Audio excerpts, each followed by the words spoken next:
So 3 weeks or 21 days bago manganak yung ating alaga, importante mga brothers na ma-inject natin sila ng anti-pneumonia para maproteksyon na natin yung ating inahin na baboy patungkol dun sa respiratory disease. Ang pneumonia, yan ay isang klase ng respiratory na kung saan yung acute na pag-uubo. So, dahil pabago-bago yung panahon natin ngayon, maaaring tamaan siya ng pneumonia, malamig, biglang iinit. So, iingatan natin at poproteksyonan natin yung ating alaga sa pamamagitan ng pag-inject ng anti-pneumonia. So, bibigyan natin siya ng 2 ml itong ating alaga dahil nasa 3 weeks na lang ay manganganak na itong ating alaga na si Siomai. So, importante na maingatan natin siya.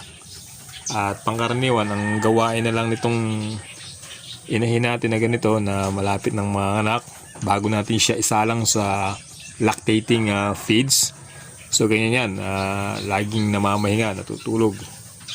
So, kasi dire-diretso yung paglaki ng kanyang mga piglets sa kanyang sinapupunan. So, kailangan mabantayan natin mabuti lagi itong ating mga inahin na manganganak, lalo na sa kanyang kalusugan. So, saglit lang mga brothers, kukunin natin yung ating pag-inject. So, bali bigyan natin siya ng 2 ml na prevention para sa anti-pneumonia dito sa ating alaga. So, kung maayos naman yung ating mga alaga pagka sila in-inject. So, mas mainam yung para bang sabihin natin na sanay sila sa injection. Kasi merong mga breeders o may mga baboy talaga na galit sila pagka ini-injectionan. So, itong ating alaga, na-train ko to para pag ini-inject sila ay hindi sila ganong malikot or pumapalag. So, easy lang yung pag-i-inject para sa kanila.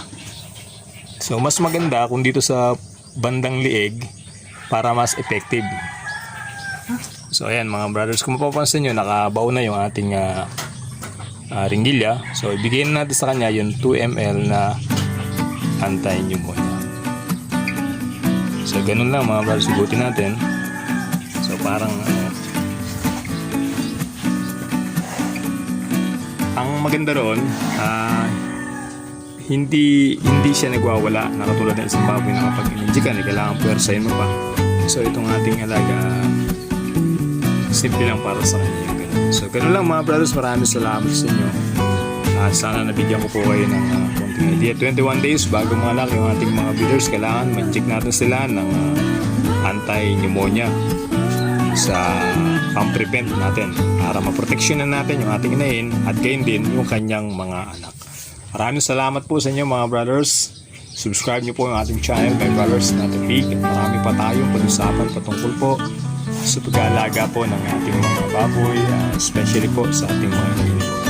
Salamat po. God bless.